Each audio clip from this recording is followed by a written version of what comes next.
astronomers detected something near Jupiter, and it's not a comet. And before we dive into what they found, why it's confusing the experts, and what it might mean for the entire outer solar system, hit subscribe so you don't miss any of the updates that are coming over the next few months, because whatever this thing is, it's not behaving the way any normal object should. What I'm about to tell you isn't based on rumor. It's based on real data that came from big observatories like the Keck Observatory in Hawaii, instrument logs from NASA's Jet Propulsion Laboratory, early reports from the Harvard-Smithsonian Center for Astrophysics, and a few lines buried in a public bulletin from the European Space Agency. When you put all of it together, you get a picture that is much stranger than what the official press releases are saying out loud. So let's slow things down and walk through exactly what happened. Because this story doesn't start with a telescope. It starts with Jupiter, the giant of our solar system, the planet that acts like a cosmic vacuum cleaner, pulling in asteroids, comets, and debris that would otherwise wander into the inner system. Jupiter has been hit so many times that astronomers keep entire logbooks of its impacts, from Shoemaker-Levy 9 inches, the 1,990 seconds, to smaller fireballs seen almost every year by amateur observers. When something new pops up near Jupiter, scientists usually shrug and say, "Probably another rock." But this time, they didn't shrug. This time, something showed up in a part of Jupiter's neighborhood that should be empty, an area constantly scanned by NASA's Juno mission, ground-based telescopes, and even the Vera Rubin Observatory's early test sweeps. And yet, an object appeared in the data with a motion profile that didn't match a comet, an asteroid, a Trojan, or anything catalogued in JPL's small body database. The first hint came quietly. A team using the Subaru telescope, which sits next to Keck on Mauna Kea, noticed a dim point of light that moved the wrong way. Not retrograde, not looping, just wrong. The motion didn't fit anything gravitationally normal. It was drifting sideways relative to Jupiter's orbit, almost like it was surfing the planet's magnetic field lines. But the weird part wasn't the movement, it was the light. One of the astronomers later said off the record that the spectrum didn't look like any comet we've catalogued. Comets reflect sunlight in a messy, diffuse way. Their tails scatter light across a range of wavelengths. This thing didn't. It produced a clean, narrow spectrum, almost metallic. When the same region was reobserved with a very large telescope operated by ESO, the unusual signal repeated. At that moment, someone flagged the data to JPL. And here's where the story picks up speed. Because the moment JPL analysts plugged the coordinates and motion into their orbit determination software, something odd happened. The predictions broke. The model didn't know what to do with it. Anything propelled only by gravity should follow a predictable curved path around Jupiter. But this object had tiny, irregular changes in speed, too small for a spacecraft, too structured for a comet tail. One of the analysts compared it to the non-gravitational wiggles we saw in Oumuamua, but on a much smaller scale. If you remember, Oumuamua's motion was so strange that it sparked years of debate. These tiny nudges, sometimes called microaccelerations, are usually explained by gas vents or dust jets. But here's the issue. This object had no visible coma, no tail, no outgassing, according to Hubble's spectrograph records from the week it was checked. So astronomers were now staring at something moving like a comet, shining like metal, but not acting like anything natural. The next step was to check whether the Juno spacecraft saw anything. Juno is equipped with sensitive instruments, especially its ultraviolet and infrared mappers. NASA later confirmed very quietly that Juno passed close enough to collect some readings. What those readings showed is still partly locked behind internal review, but a few details leaked through the public logs. Juno detected an object reflecting strongly in the infrared, but not in the expected pattern for ice or rock. Ice gives off a broad infrared glow. This object reflected sharply, like it had smooth surfaces. That's when the rumors started that it might be a piece of something artificial, maybe a fragment from a long-dead probe or something ejected from deep space. But the more realistic idea, shared by a researcher at MIT's Planetary Science Department, was that it could be an interstellar shard, something that formed around another star and ended up wandering into Jupiter's domain. And that's where things get even stranger. Because when Keck Observatory re-observed the object at higher resolution, the signature hinted at something rich in nickel and very low in volatile materials. And if that sounds familiar, it should. It's the same unusual nickel-heavy profile scientists noticed in 3I Atlas. That's why some researchers started quietly asking whether this could be another interstellar visitor, maybe a fragment, or even a cousin object from the same old stellar population. To be clear, no one is claiming this is artificial. But several scientists, real ones, people who publish papers, not random blogs, noted that the combination of clean spectral lines, metal-like reflectivity, and microaccelerations without visible outgassing is deeply unusual. And here's the part no one is emphasizing enough. Whatever this object is, it's sitting near a planet with the most powerful magnetic field in the solar system. Jupiter's magnetosphere is so strong it can trap charged particles, steer dust, and bend plasma streams like ribbon. If an object is electrically sensitive, metallic, or carrying charge from its journey, Jupiter's magnetic field could tug on it, creating the strange motion astronomers observed. That's not alien tech, that's physics. But it does mean the object is reacting to Jupiter in a way a normal comet simply wouldn't. And just as researchers were beginning to study its motion deeper, something else happened. The object dimmed, not faded, not drifted behind Jupiter. It dimmed in a way that made no sense. Its reflectivity dropped sharply across multiple wavelengths in under 48 hours. The last time astronomers saw something behave like that was when small fragments of interstellar objects tumbled or rotated, revealing surfaces with wildly different albedos, shiny on one side, dark on the other. But then came the part that really made astronomers uneasy. The object brightened again, but not back to its original level brighter. Objects don't do that. Natural objects don't switch on.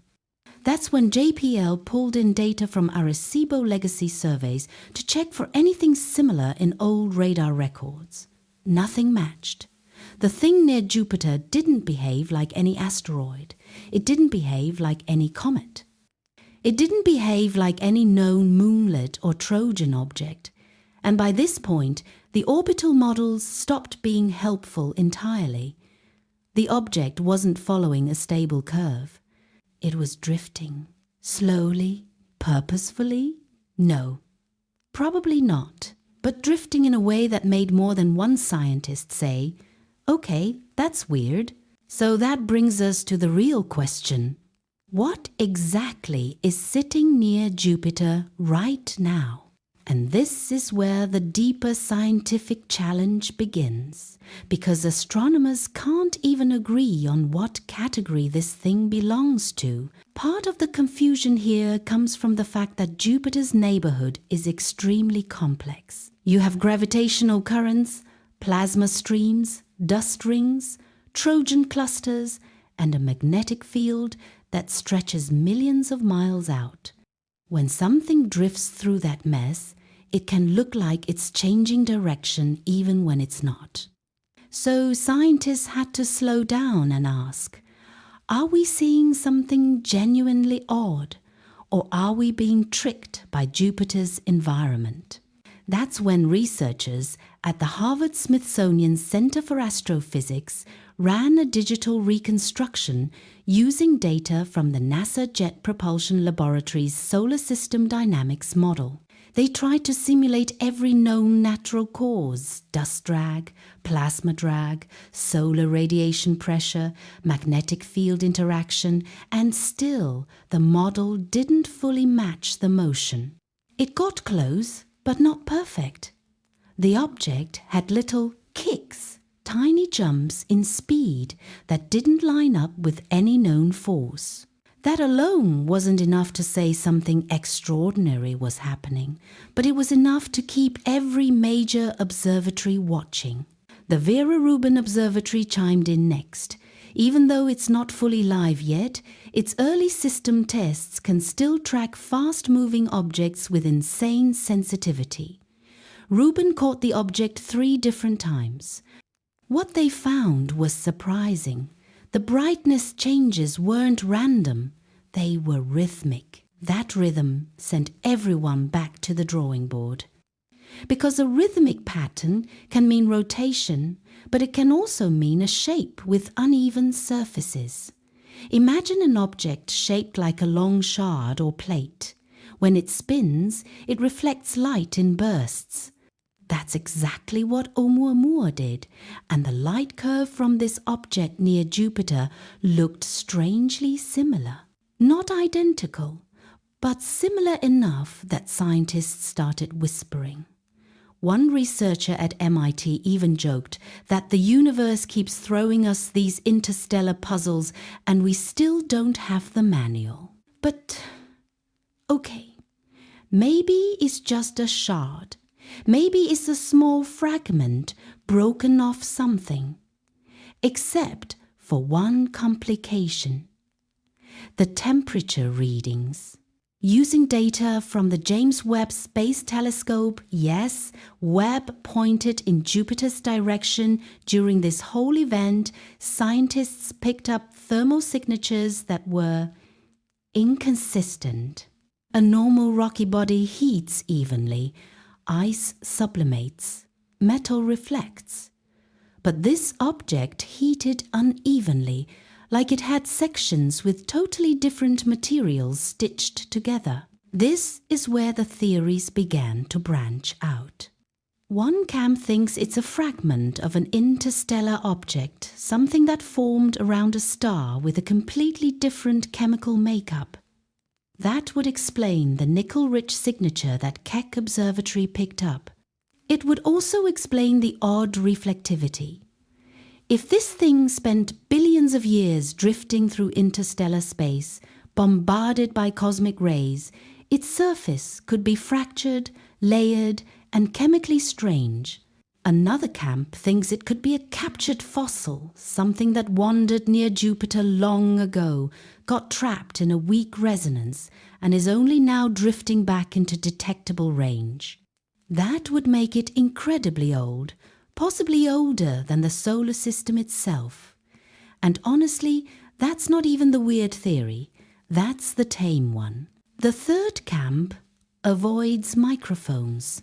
These are the researchers who remember how weird Oumuamua was. They remember the papers from Harvard, from Avi Loeb, from teams studying non-gravitational acceleration and concluding that some aspects of Oumuamua's motion were difficult to explain with natural physics. No one is saying this new object is artificial, that's not how science works, but you can feel the tension. Everyone is careful, everyone is cautious, everyone is talking around the edges of the question instead of through it. And that's exactly why the tone of the internal reports matters. When NASA's JPL circulated the first internal bulletin about this object, the one observers call the Jupiter anomaly, they used 3 unusual keywords: non-classified uncertainty, outlier drift, composition mismatch. Scientists don't use dramatic language unless something truly isn't lining up, and this object isn't lining up. Think about it. You have an object near Jupiter behaving like a comet but not shedding gas, reflecting light like metal but not behaving like an asteroid, showing rhythmic brightness changes but not following a stable rotation curve, heating unevenly like it has layered materials, moving in ways gravitational models keep struggling to match. Every time astronomers think they have it pinned down, it does something slightly off. So naturally, the obvious question becomes, could this thing be artificial?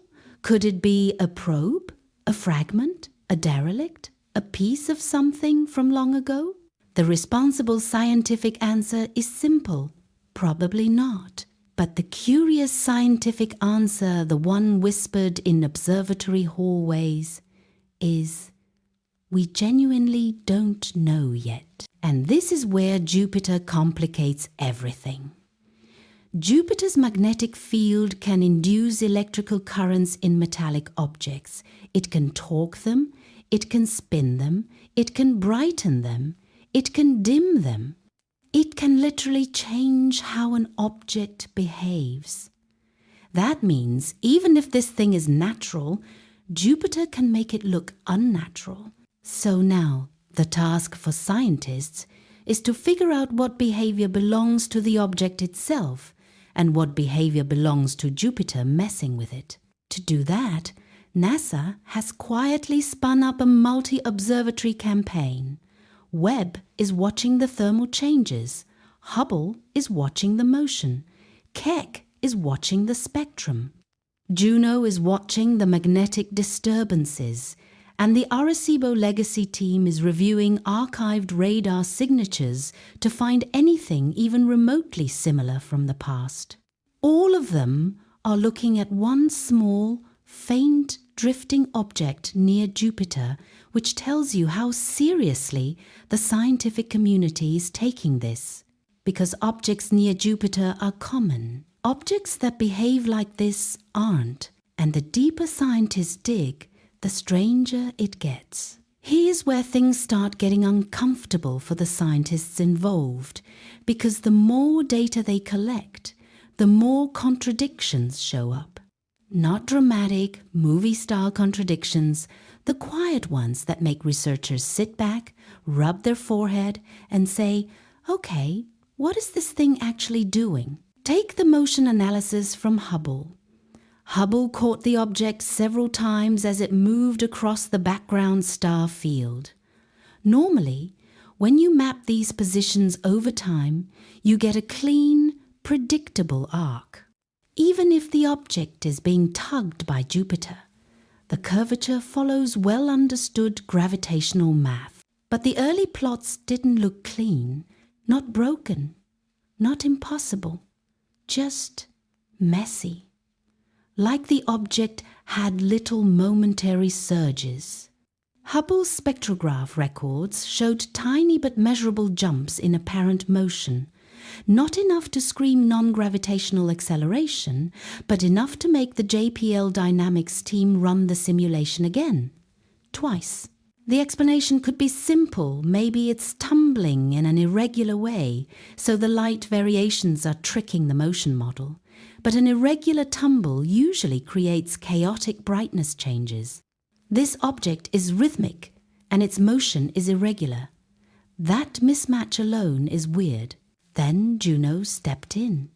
Juno wasn't pointed at the object directly, that's not its job, but its magnetometer started picking up small fluctuations that lined up with the times the object passed close to Jupiter's magnetic field lines. Not big enough to call a disturbance, but just noticeable enough that it raised eyebrows. Juno scientists suggested it might be interacting with a magnetosphere differently from normal rocky or icy bodies. Again, not proof of anything artificial, but every maybe piles on top of another maybe, and eventually you're staring at a stack of maybes that should not all belong to the same object. Then came the kicker. The Keck Observatory in Hawaii captured a deeper spectral reading on the object. Keck is ridiculously precise. It can tell you what molecules, metals, and gases are present, even when the target is faint and moving fast. And Keck picked up something that made the research team pause. The reflectance pattern didn't match any known class of asteroid or comet in our own solar system. It didn't look carbonaceous. It didn't look metallic. It didn't look icy. It didn't look silicate-rich. It looked mixed, not like a blended mixture, more like patches of something dark, patches of something reflective, patches of something that heats quickly, patches of something that barely heats at all. A body that's uneven on a chemical level. That happens sometimes in fragments, but fragments usually rotate faster or tumble chaotically. This object isn't doing that. It's steady, calm, too calm. Scientists hate that. Calm motion with chaotic composition doesn't fit the typical categories. Then the Arecibo Legacy Data team, who handle old planetary radar datasets, chimed in with a historical comparison. They've catalogued echoes from hundreds of small bodies over the years. One scientist on that team admitted, anonymously, that they found no radar analog for the reflectivity pattern Keck detected. That means whatever's near Jupiter now, we've never measured anything quite like it before. Now, let's bring in the Vera Rubin Observatory test results again. Rubin found a repeating brightness rhythm, but the repetition wasn't perfect. It had imperfections like a heartbeat, not a clock. If this were a tumbler, you'd expect chaotic peaks. If this were a rotating shard, you'd expect predictable flash cycles. Instead, it's somewhere in between. That in-between nature is driving astronomers crazy, because the last object that lived in that in-between category was Oumuamua, and nobody ever fully solved Oumuamua. One group said it was a hydrogen iceberg. One group said it was nitrogen ice. One group said it was a pancake-shaped shard. And then Avi Loeb at Harvard published his famous paper suggesting it might be a thin, light sail-like structure of artificial origin, which exploded into global debate for years. Scientists learned one big lesson from that. When an object doesn't fit the categories, the internet will instantly fill the gaps with creativity. And this Jupiter object doesn't fit yet. But here's the twist. Almost nobody outside the astronomy community is talking about. Jupiter acts like a magnifying lens for weirdness. Its magnetic field is the strongest of all planets. Its plasma torus around Io is so electrically active that it literally generates radio waves strong enough for backyard antennas to hear.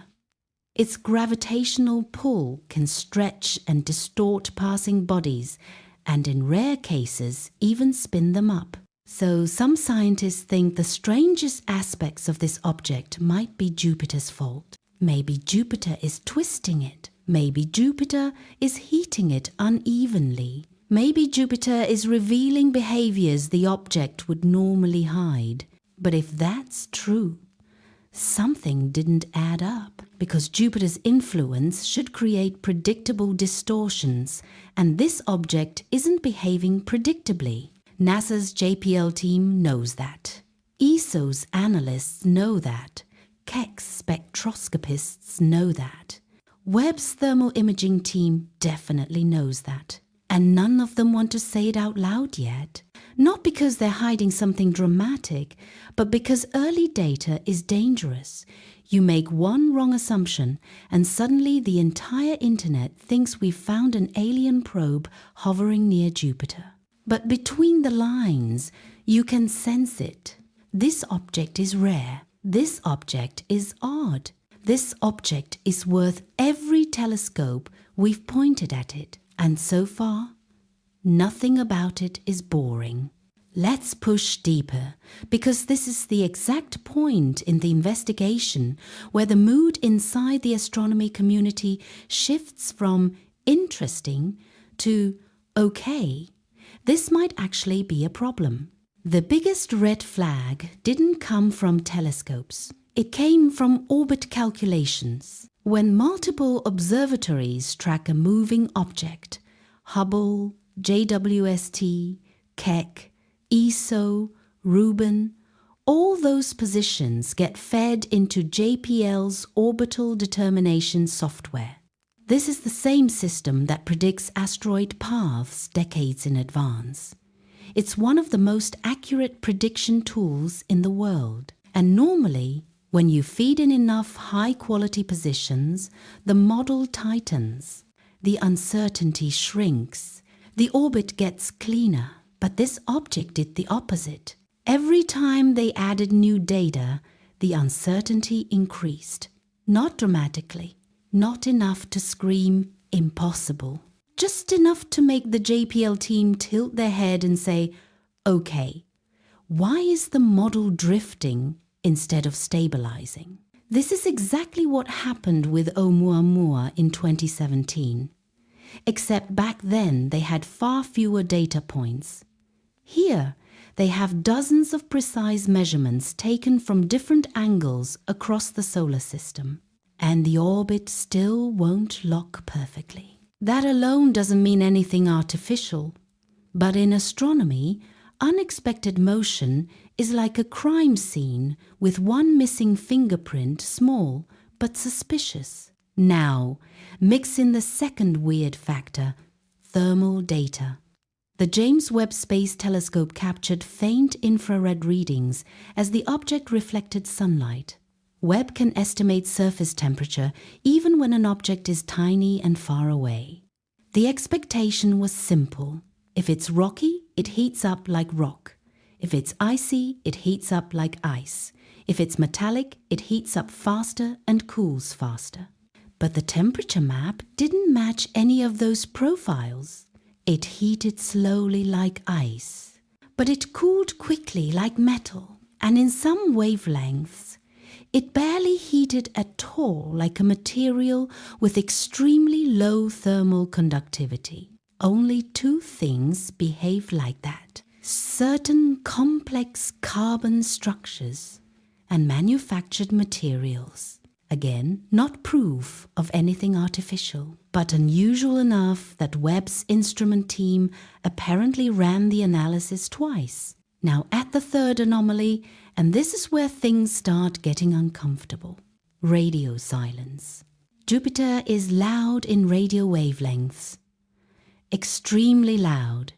It blasts out natural radio noise from its magnetic field, its moons, and its plasma torus.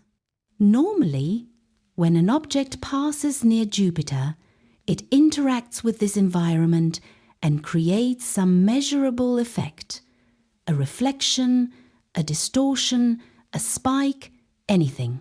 But Voyager 1 telemetry data, along with Earth-based receivers, found that this object produced almost nothing. It was a radio dead zone, not absorbing, not reflecting, just blank. That's weird. Not scary, but weird. Most natural bodies scatter radio noise. They never go completely silent. Keck researchers suggested the surface might be unusually smooth or coated in very uniform material, the kind that absorbs certain wavelengths. That alone would be fascinating scientifically. No known asteroid near Jupiter behaves that way. By now you can see the pattern. Motion irregular, temperature contradictory, radio interaction missing, surface composition patchy, yeah, rotation steady but asymmetric, brightness rhythmic but imperfect. Each of these things alone is explainable. All of them together? That's when scientists start arguing. And that argument is exactly what led to the next phase of the story, the problem-challenge section. Because as soon as JPL pushed out the preliminary orbit solution to a handful of research teams, everything got worse. The object wasn't just moving unpredictably. It was moving toward a region where Jupiter's gravitational harmonics become chaotic. This region is infamous among orbital dynamicists. It's where tiny changes cause big, unexpected shifts in trajectory. Meaning, if this object is even slightly active, even slightly irregular, even slightly asymmetric, its path could do something no one expects. Not crash, not hit a moon, not anything dramatic, but something that makes prediction harder, something that forces astro teams to admit, we need way more data. And here's the juicy part, almost no one outside the research circles knows. ESO's early report, the one not meant for the public, yet suggested the object might not be bound to the sun at all, meaning it could be interstellar, not confirmed, not published, but strongly implied. The speed, the direction, the chemical ratios, the non-gravitational drift, the reflectance patches, the radio silence. Put them together, and the object starts resembling a profile we've only seen twice, Oumuamua and Borisov, except this time it's near Jupiter, meaning it's close enough for long, detailed study. So now the scientific tension is this. If it's interstellar, it shouldn't be this stable. If it's local, it shouldn't be this weird. That's the paradox. And that paradox sets up the next major section, the development phase, where the object does something that forces astronomers to rethink every assumption they've made up to this point. The shift began with a single observation from the Keck Observatory in Hawaii, one of the sharpest, most sensitive telescopes on Earth. Keck had been tracking the object over several nights, collecting high-resolution spectra. But then something happened in the data that was subtle enough to miss, unless you were looking for it. The reflectance pattern changed. Not the brightness, not the rotation period, not the overall motion, the pattern. On night 1, the surface looked patchy, some areas reflecting strongly, others not reflecting much at all. On night 2, the patches had shifted in a way that didn't match simple rotation. On night 3, the reflectance smoothed out and then reappeared in a totally different configuration. Natural objects do not usually do that. Dust jets can change brightness. Rotation can change what side you see. Fragmentation can change shape. But reflectance patterns that shift independently of any of those things, that is rare, very rare. When the Keck team sent their nightly logs to the European Southern Observatory, ESO, they immediately asked, "Did you see the same thing?" ESO ran their own image reconstructions and got the same exact anomaly. Now, here's where things escalate. Almost at the same moment, the Vera Rubin Observatory, even though still early in testing, flagged the object as photometrically unstable. That doesn't mean it's breaking apart. It means its brightness changes aren't matching any known rotation light curve behavior. To make things worse, the object's path twitched. A small but noticeable deviation, not enough to panic, but enough for JPL's orbital team to say, "We don't like this." Suddenly, you had 3 major institutions, Keck, ESO, Rubin, all seeing something that didn't match the earlier data. Now scientists go digging. They recheck the thermal readings from JWST. They reprocess Hubble's older spectrographic logs. They rerun the non-gravitational acceleration models. They compare early detections with Arecibo's legacy radar estimates, and gradually, a picture forms. The object is changing slowly, but definitely something about it is evolving as it gets deeper into Jupiter's gravity field. The speculation behind closed doors went in 3 directions. 1. It's venting gas intermittently, but only from certain regions. That would explain shifting reflectance patches and weak non-gravitational forces. 2. Its surface has zones with wildly different compositions, like if half the object is metallic and the other half is carbon-rich. Extremely unusual. 3. Its shape isn't constant. This would be the strangest scenario, an object with panels, plates, or fractures that open and close slightly, not artificial but unusual for a natural rock. While the science teams debated, something even more unsettling happened. Voyager 1 picked up a faint radio distortion during the same window of time. This part isn't dramatic, it's subtle. Voyager wasn't detecting the object. It detected the effect of something altering the background noise pattern coming from Jupiter's magnetosphere.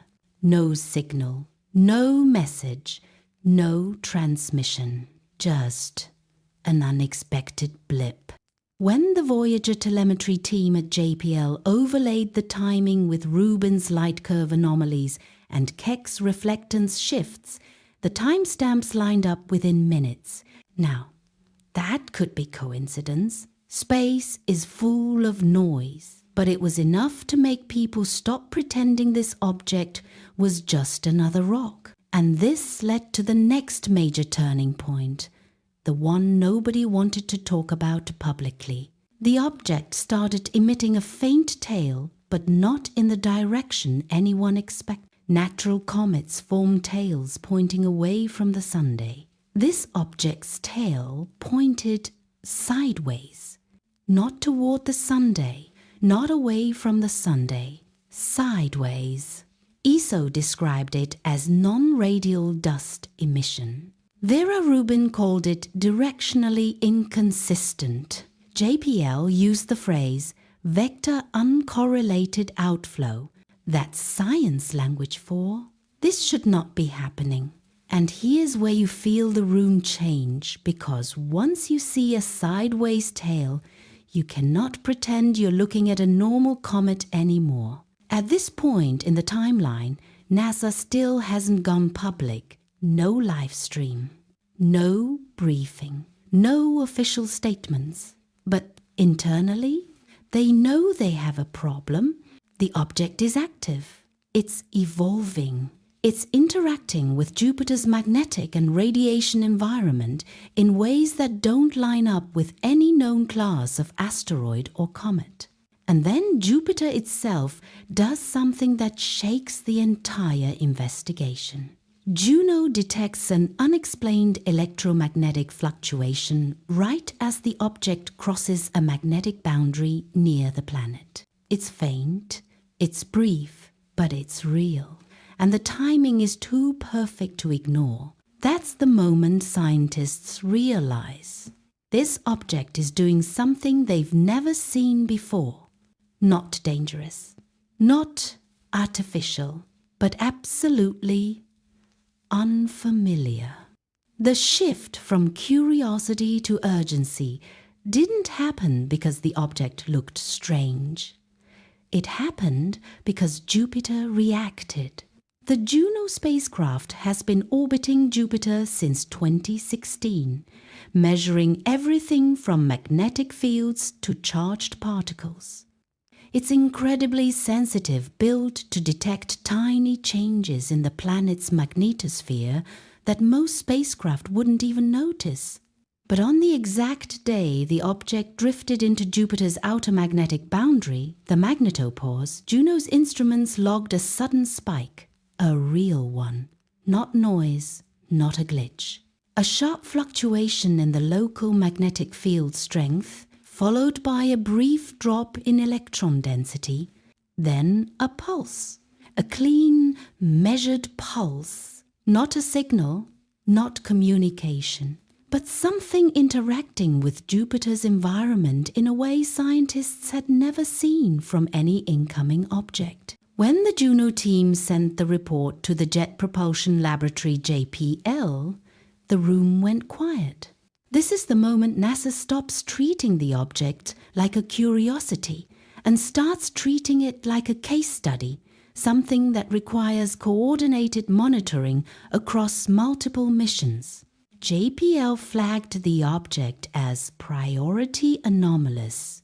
That's not a dramatic label. It just means pay attention. This thing isn't following the usual rules. Within hours, internal alerts were shared with the Juno operations team, the Hubble scheduling group, the James Webb Infrared Planning Office, the Deep Space Network Time Allocation Board, end quote. ESA's Jupiter Icy Moons Explorer JUICE mission managers, the teams behind the Subaru Telescope, Keck Observatory, and ESO Very Large Telescope.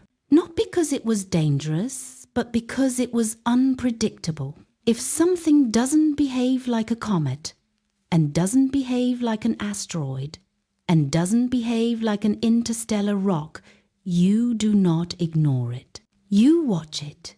And then the first real scare arrived.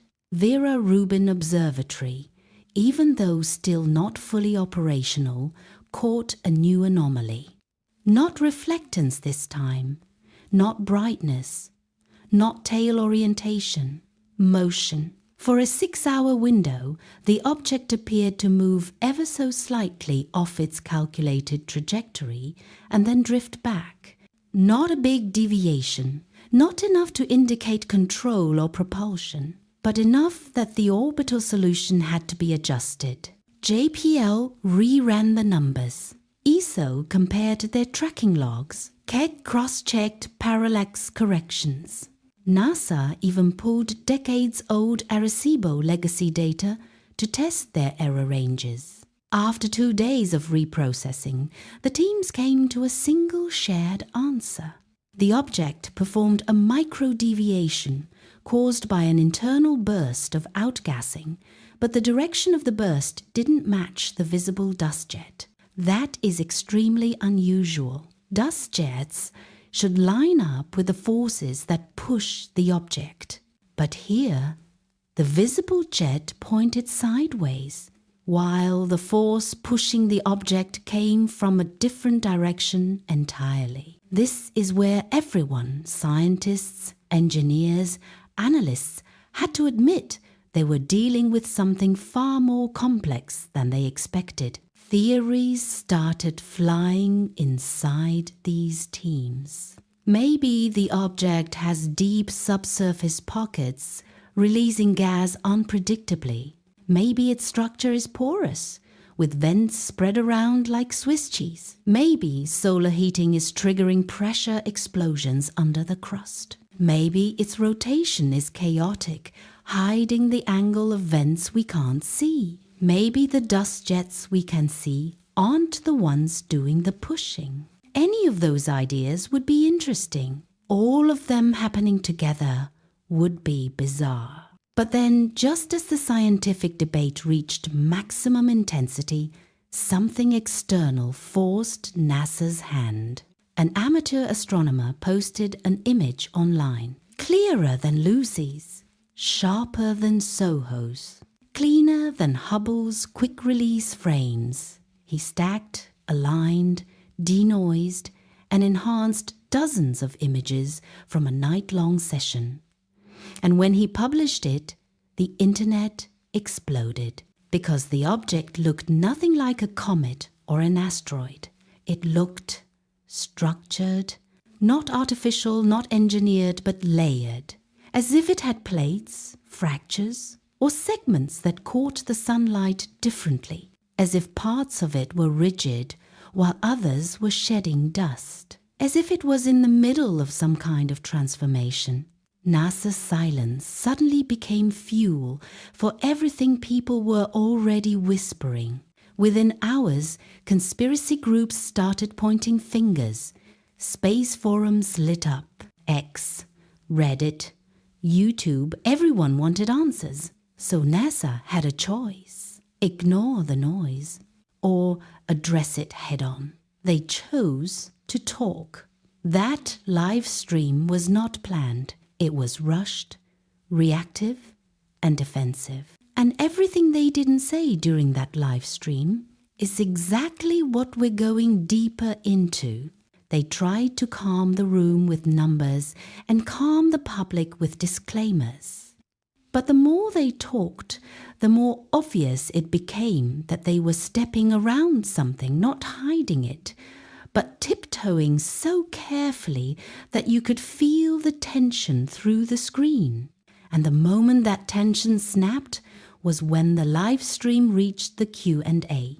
A journalist from the New York Times asked a question that NASA absolutely knew was coming. Have you seen anything at all that might hint this object is engineered? The official on camera didn't flinch. But he also didn't answer immediately. He inhaled, he blinked, he measured his words like every syllable could end up on the front page. Then he said the safe line, "No technosignatures have been detected." And that's when the real tell happened. He didn't stop there. He kept talking. Any time a scientist over-explains a denial, something is bothering them. He went into a long speech about natural explanations. He restated things they already said earlier. It behaves like a comet. It produces gas jets. It follows a natural light curve. It shows non-gravitational acceleration consistent with outgassing. On the surface, everything he said was true, but the way he said it repeatedly, reassuring, circling the same points, felt like he was trying to bury the one thing they couldn't explain, the internal outgassing force that didn't match the jet. Because here's the truth, no comet we've ever tracked behaves that way, no asteroid, no interstellar rock, nothing. Even the oddball Oumuamua, which had its own weird acceleration patterns, at least drifted in a direction consistent with possible sublimation. 3I Atlas is doing something stranger, pushing itself without showing the expected exhaust. That alone would be enough to raise eyebrows. But then came the second moment NASA clearly did not want to dwell on. A journalist from CBS asked, "Is there any evidence that this object interacted with Jupiter's magnetic field?" The woman answering froze for half a second. Just a half second, but long enough to catch if you were paying attention. Then she said, "We're still analyzing Juno's data. Notice the wording. Not no, not unlikely, not we saw nothing of interest. Just we're still analyzing." In NASA speak, that is equivalent to saying, "We definitely saw something, but we're not ready to talk about it." Because when NASA sees nothing, they say it clearly. They don't leave open loops. But Juno did see something, and we already covered that earlier. The magnetic spike, the electron drop, the pulse. 3 separate anomalies. Not dangerous. Not proof of anything exotic, but undeniably unusual. And unusual behavior in Jupiter's magnetosphere gets extra attention because Jupiter is basically a giant laboratory. The planet's magnetic field is so massive, it shapes the entire outer solar system. Juno's job, literally its mission, is to detect tiny changes in that environment. So when something new shows up, Juno catches it. NASA knows that. Juno's team knows that. Every scientist watching the live stream knows that, which is exactly why the CBS journalist asked the question, and NASA's soft, almost cautious answer told people everything they needed to know. The object interacted with Jupiter, period. They just don't know how yet. Or maybe they do, but they aren't confident enough to say it publicly. Now, here's where the live stream went from cautious to flat out uncomfortable. A viewer submitted a question that the moderators read aloud. If amateurs can get sharper images from Earth, why can't NASA show us something clearer from space? The room shifted. Everyone on camera suddenly became very polite, very rehearsed. They said things like, "These are early calibrations. These frames weren't meant for public release. Oh, we prioritize scientific accuracy over aesthetics. These images still need processing." But the part they never said, the part hanging in the air was, the closer spacecraft didn't get clearer images. Because the object didn't reflect light the way they expected. Something about its surface, its texture, its shape, its chemistry is scrambling simple imaging. Lucy's image had artifacts. SOHO had to stack exposures. Hubble couldn't resolve the nucleus. JWST can detect gases, but not show a sharp outline. It's not that NASA is hiding high-resolution frames. It's that the object itself isn't cooperating with normal optics. And that alone is fascinating. Because, natural or not, a visitor that absorbs, scatters, and reflects light in unpredictable ways tells us one thing. It is unlike anything formed in our solar system. Not dangerous, not artificial, just truly foreign. A product of a different star, a different environment, a different age of the galaxy. And that brings us to the biggest moment of the live stream, the one that most people didn't even realize was important. When asked where 3I Atlas came from, NASA gave the most honest, unscripted answer of the whole briefing. It likely formed around a star older than our Sunday. Older, meaning billions of years older, meaning it has been drifting through the galaxy since before Earth had an atmosphere.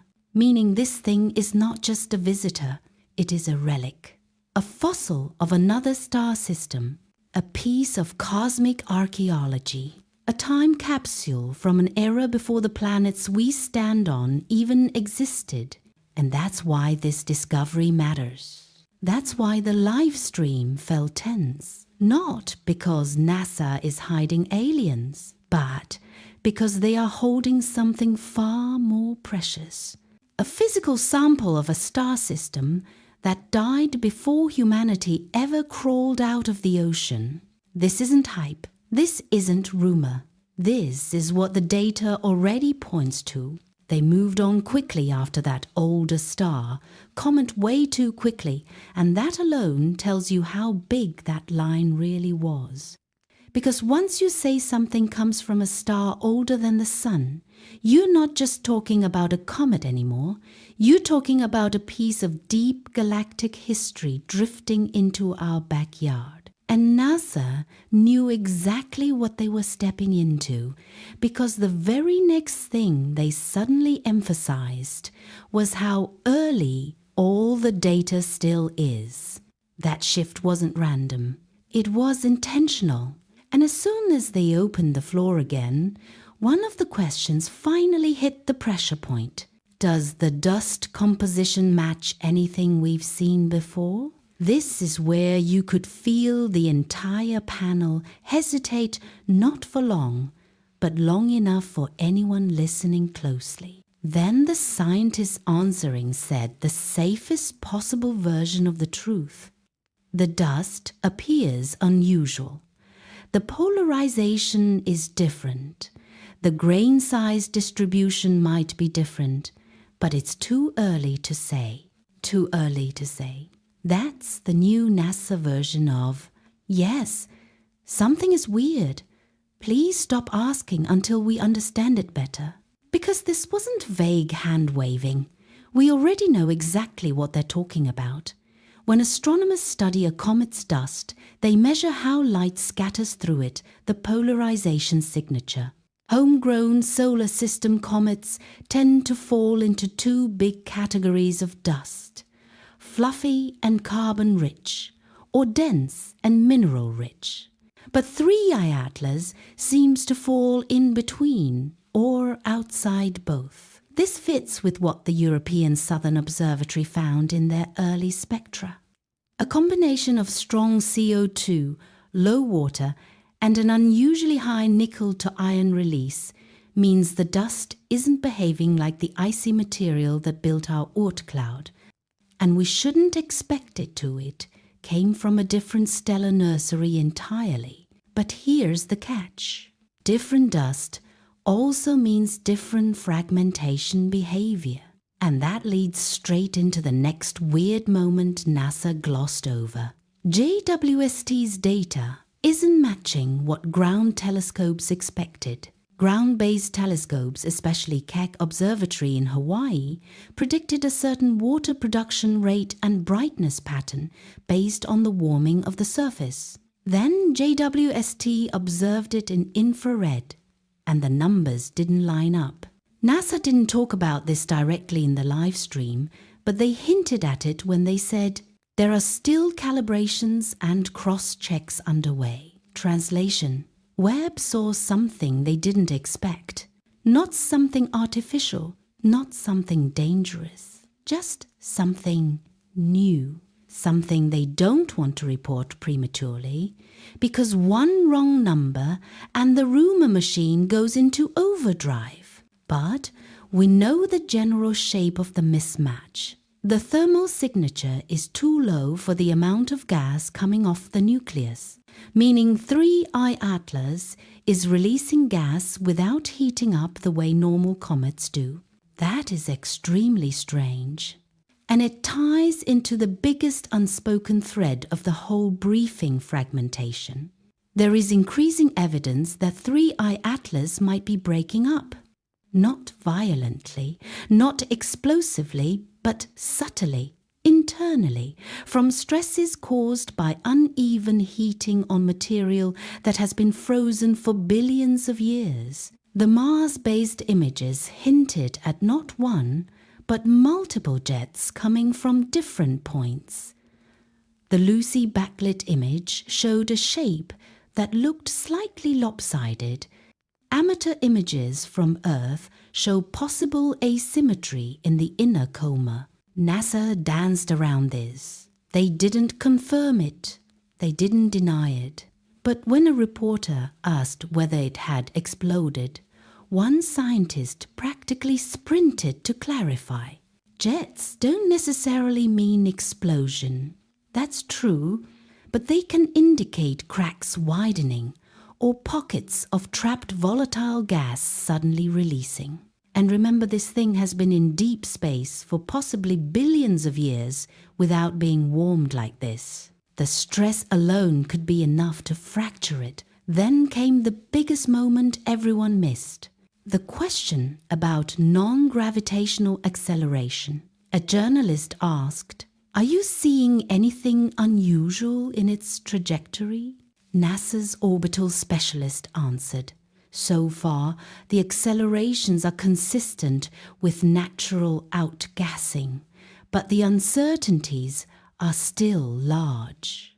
Still large? For something observed by Hubble, James Webb, Lucy, Psyche, SOHO, MAVEN, multiple ground observatories, the uncertainties should be shrinking fast. But they're not. Because the nucleus might not be intact, if the object is fragmenting internally even slightly, the measured center of brightness no longer matches the true center of mass. That creates apparent drift. Drift creates uncertainty. And uncertainty makes NASA very careful with their wording. This is exactly why they stressed repeatedly that the data is early, uncalibrated, and still being processed. They're not covering anything up. They're trying to avoid announcing something incorrect in front of millions of viewers. Here's the real headline they didn't want to say yet. 3i Atlas may be cracking apart in a way we've never documented in an interstellar object before. That is not sensational. That is science. Because if this object is fragmenting, that means we're getting exposed material from a star older than our Sun. We're seeing minerals that formed in a totally different environment. We're capturing chemistry untouched for billions of years. We're witnessing how interstellar objects die as they interact with new stars. And if JWST can continue to track those fragments as the object fades outward, we might learn more about ancient star systems from this one visitor than from any comet in our entire history. This is why serious astronomers are excited. This is why NASA looked cautious. This is why the live stream felt tense. Not because of aliens, but because we are watching a once-in-a-civilization scientific moment play out in real time. There was a moment in the live stream, a small one, easy to miss, where the conversation subtly shifted toward Jupiter. And for anyone paying attention, that shift was not random. Because here's what astronomers really worry about with interstellar objects. Not what they do near the Sun, but how they behave near giant planets. Jupiter is a monster, a gravitational engine, a vacuum cleaner for the solar system, a trapdoor for objects passing through. And because of that, Jupiter is also a detector. Any object, comet, rock, or something stranger that enters its gravitational field does something extremely predictable. It gets pulled, it gets stretched. It speeds up or slows down in a very precise, calculable way. But the latest tracking of 3i Atlas as it moved past Jupiter's influence didn't match the models perfectly. Not enough to scream abnormal, but enough to get the scientists' attention. They didn't talk about this in the live stream, but the clues were hidden in their answers. Uncertainties are still large. Non-gravitational accelerations are consistent so far. We're still calibrating cross-mission tracking data. That's scientist language for we're seeing a small mismatch and we're not ready to interpret it yet. And this is where Juno quietly enters the conversation. Juno was in a perfect position to sense something. Nobody on the NASA panel said the word Juno, but one of them mentioned data still being downlinked from missions near Jupiter. That's Juno. The Juno spacecraft carries instruments that measure dust impacts, plasma, magnetic field disturbances, energetic particles, If 3I Atlas shed material as it passed through the region where Jupiter's magnetic influence is strong, Juno might have detected tiny changes, dust grains, ionized gas, or even shifts in plasma. Not alien signals, but fingerprints. Fingerprints of fragmentation, fingerprints of unusual chemistry, fingerprints of an object not behaving like typical comets. NASA knows this. That's why they were so cautious. Because if Juno's magnetometer or dust detector saw anything out of the ordinary, even subtle, it takes time to interpret. You can't announce something like that live. Before scientists analyze all the data and rule out spacecraft noise or solar wind interference. Now let's talk about why Vera Rubin Observatory matters. This might be the single most important part of the entire story.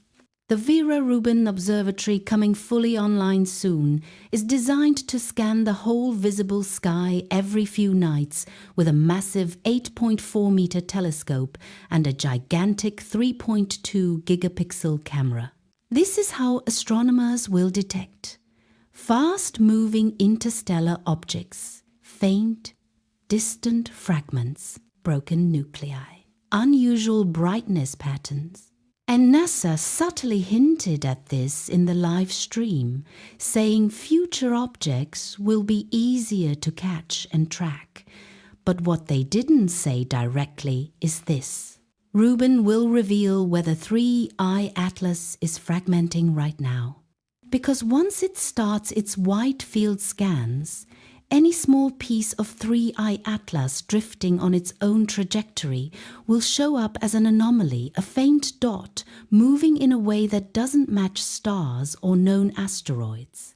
This is exactly how Oumuamua's wobble was discovered. This is how scientists caught Borisov's dual-tail structure. And it's how we'll confirm whether Atlas is shedding material. The older stellar population clue. This part of the live stream was the most scientific and the most quietly explosive. When they said 3I Atlas is probably from an older star system, they didn't mean a little older. Eiting. They meant older than the sun itself. How do we know? Stars in the Milky Way have different motion groups. Young stars move like a school of fish together. Old stars drift at different speeds and directions. The speed of 3I Atlas relative to the Sun is higher than the local average, which is exactly what ancient star populations do. This means the eyes in this object condensed in a totally different cosmic environment. Before Earth existed, before our planets formed, before our sun ignited, and now we're watching that ice melt for the first time in billions of years. That's not just rare, that's historic. The breakthrough's coming in the next 6 months. NASA won't hype this publicly, they never do. But here's what the scientific community is expecting. 1. JWST deep spectra. JWST will refine the full chemical fingerprint. Organics, metals, exotic ices. Dust temperature. 2. Thermal modeling papers. These will reveal why the nucleus is warmer or colder than predicted, which ties into whether it's fracturing. 3. Trajectory refinement. With continuing Hubble and ground tracking, astronomers will determine whether Atlas is drifting, whether jets are shifting its motion, whether fragments have separated. 4. Dust polarization studies. ESO has the best polarimetric data in the world. Their paper alone could explain what the dust grains actually look like. 5. Origin simulation work. Teams at the Harvard-Smithsonian Center for Astrophysics will run models tracing possible parent star systems. Any one of these could become the shocking announcement people are waiting for. not sensational in a sci-fi way, but scientifically profound. Something like, we have confirmed that 3I Atlas formed in a metal-poor star system older than the Sunday, or we have detected a dust chemistry never observed in any comet before, or JWST has identified molecular signatures that challenge existing formation models. All realistic, all possible, all potentially groundbreaking. Before we look ahead to what JWST is likely to uncover, we need to slow down and understand why scientists are so focused on the chemistry of 3I Atlas. This isn't just curiosity. Chemistry is the signature of birthplace. It's the fingerprint of the conditions that existed when an object formed billions of years ago. When astronomers talk about a metal-poor system, they're referring to a star that formed when the universe was younger and hadn't produced many heavy elements yet. That kind of environment leaves a very specific imprint on comets and icy bodies. It changes the ratio of carbon, oxygen, nitrogen, and trace metals like nickel and iron. So, when NASA and the European Southern Observatory measured a higher ratio of carbon dioxide to water, along with that odd nickel to iron signature, they weren't just collecting random numbers. They were reading the birth certificate of this object, and that birth certificate doesn't match the conditions that shaped our own solar system. This is why JWST is going to play such a big role in the coming months.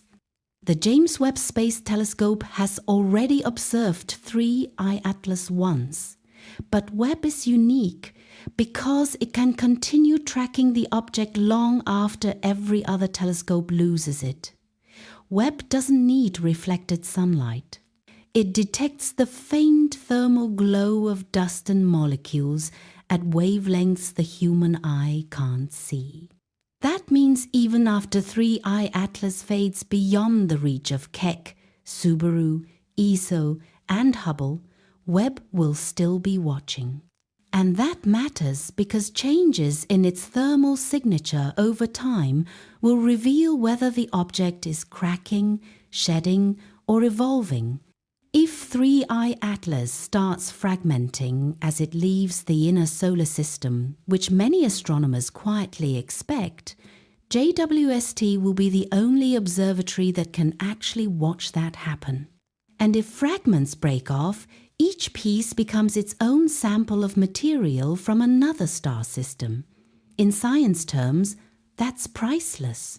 There's also the question of the nucleus itself, its size, shape, and spin. NASA admitted during the live stream that they still don't have a clean measurement. The best constraints remain from the Hubble Space Telescope, and even those are limited because the nucleus is hidden inside a glowing coma of dust. But if 3I Atlas rotates even slightly unevenly, the brightness variations over time can reveal its spin period. A round object spins differently than an elongated one. A fractured object spins differently than a stable one. Observatories like the Vera Rubin Observatory, once fully operational, will detect these subtle changes instantly. Rubin's wide-field scanning system is specifically designed to catch moving anomalies, brightness shifts, fast transients, and faint debris trails. So, the moment 3I Atlas starts behaving strangely, Rubin will catch it. Now, let's talk about something else NASA didn't emphasize during the live stream. The possibility that 3I Atlas may have passed through regions of the solar system with complex magnetic and plasma environments, especially near Jupiter. Large planets influence interstellar objects in ways that are still not fully understood. Jupiter's magnetosphere is massive, the largest structure in the solar system other than the heliosphere itself. When something like 3I Atlas crosses that region, it can trigger electromagnetic interactions, plasma disturbances, or dust wave patterns. That's why Juno's instruments matter. Juno was not built to study comets, but its magnetometer and dust detectors can still register anomalies, small ones, subtle ones, the kind of data that takes months to analyze. This is exactly why scientists refuse to rush conclusions. A small spike in dust detection doesn't instantly mean fragmentation. A magnetic fluctuation doesn't instantly mean something artificial. Solar wind variations, cosmic rays, even thermal noise inside the spacecraft electronics can imitate those effects. So NASA scientists will triple-check every reading before they report anything. That's how science works: slow, methodical, careful. What makes this particular situation unique is that 3 different categories of instruments, Earth-based telescopes, deep space spacecraft, and Mars orbiters, all recorded data from 3I Atlas at the same time. This almost never happens. Lucy caught backlit dust patterns from deep space. MAVEN captured ultraviolet hydrogen signatures from Mars orbit. Hubble and Webb recorded early spectra. ESO measured dust polarization. Keck detected metal ratios. SOHO captured stacked imagery near the Sunday. It's a rare moment when the solar system itself becomes a network of sensors, all pointed at a single interstellar visitor. And because these instruments operate at different wavelengths and sensitivities, when you combine all the results, you get a 3-dimensional picture of what this object really is. And this is where the deeper challenge begins. Scientists now have a mountain of data from different instruments, each with their own calibration issues, noise patterns, and sensitivities. Making sense of that requires coordination across multiple institutions, from NASA's Jet Propulsion Laboratory to the Harvard-Smithsonian Center for Astrophysics to the European Southern Observatory and beyond. This is one of the reasons the livestream answers felt cautious. Not because anything was being hidden, but because the early stages of any scientific investigation are messy. You're cross-checking data, comparing measurements, reprocessing images, correcting artifacts, and running simulations. That process takes time, sometimes a lot of time. What astronomers really want to know is whether 3I Atlas follows the same pattern as the previous interstellar objects Oumuamua and Borisov, or whether it breaks the rules again. Oumuamua didn't produce a visible coma, had an unusual shape, and accelerated slightly without visible jets, leading to years of debate. Borisov, on the other hand, behaved much more like a typical comet, just with some chemical oddities. 3I Atlas sits somewhere between these two extremes. It's active, but its chemistry is different. It's bright, but its size is uncertain. It's natural, but not familiar. It's new, but ancient. And that combination is why astronomers around the world are paying attention. The truth is, nothing near Jupiter was expected to appear strange. The orbit models predicted a clean path. But the small mismatches, the ones NASA acknowledged indirectly, are exactly the kind of deviations scientists analyze for months. If this object is spinning, jetting, fragmenting, heating unevenly, or composed of unusual materials, it will subtly shift under Jupiter's gravity. That's how astronomers solved Oumuamua's weird behavior by noticing tiny deviations in trajectory after the fact. The same thing is happening here.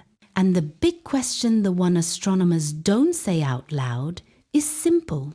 If interstellar objects keep arriving and each one looks different, what does that say about the Milky Way? If one is elongated and dry, and one is normal but chemically unusual, and one is ancient and dusty, what patterns are we missing? That's why 3I Atlas matters. It's not dramatic.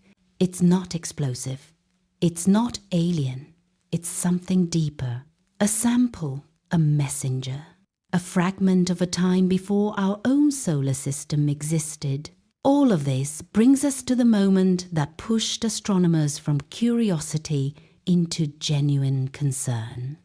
When the latest trajectory update came in from NASA's Jet Propulsion Laboratory, the small adjustments, the ones that had been slowly accumulating over weeks, finally lined up in a way nobody expected. The object didn't just pass through Jupiter's gravitational zone, it reacted to it in a way that didn't match any simple model. It didn't behave like a fragile comet shedding material. It didn't behave like a solid asteroid deflecting cleanly. It behaved like something with internal structure, something that heated unevenly, something whose jets and dust vents were not randomly distributed, but concentrated along a geometry scientists still can't map. That was the moment several researchers quietly said that we might have underestimated how complex this object really is. But what truly stopped everyone was the timing. Just as astronomers were comparing the hydrogen emission data from MAVEN with thermal readings from JWST, the brightness curve from ground-based telescopes shifted again. Not sharply, not dramatically, but enough to show a periodic pattern, a rhythm, a pulse. Not artificial, but not typical either. Something rotating, venting, or exposing different materials in a repeating cycle, almost like flickering layers of ice and dust, revealing themselves in slow motion. That's when the realization hit. This is the first time in history we are watching an interstellar object change in real time with multiple observatories watching from different angles. MAVEN from Mars, Lucy from deep space, SOHO near the Sunday Hubble and Webb from Earth orbit, ground telescopes across Chile and Hawaii, each one catching a different piece of a puzzle we've never solved before. And the combined picture isn't telling us something wrong, it's telling us something new. Scientists aren't panicking, they're fascinated. But fascination can sound cautious when you're speaking live on camera. That's why the live stream felt tense. That's why answers seemed half complete. Not because they were hiding something, but because nobody wants to say the wrong thing during the earliest phase of a discovery that will take years to interpret properly. Interstellar objects don't show up often, and when they do, they don't behave the same way twice. Oumuamua challenged our ideas of shape. Borisov challenged our ideas of chemistry. 3I Atlas is now challenging our ideas of age, dust, structure, and how ancient objects survive billions of years drifting between stars. The real shock, the one hidden beneath the careful language, is that we might not be looking at a single odd visitor anymore. We might be seeing the beginning of a pattern, a new class of interstellar debris, a category of objects formed under different stellar histories, shaped by environments older than ours, carrying material that tells a story far bigger than a simple comet flyby. And that's where this ends for now. No dramatic explosion, no reveal that changes everything overnight, Just something more important, the quiet beginning of a long scientific chase that will stretch across missions, observatories, and generations. A slow burn that will shape how astronomers think about the Milky Way itself. What 3i Atlas already proved is that our solar system is not isolated. It is part of a living, moving galaxy filled with debris from other stars, other histories, and other origins. And now that we finally have the tools to observe them in detail, we're going to start seeing the universe with new eyes. If you want to stay ahead of every update NASA releases and every anomaly scientists uncover, make sure you subscribe. And when the next video pops up on your screen, tap it, because this story is only just getting started.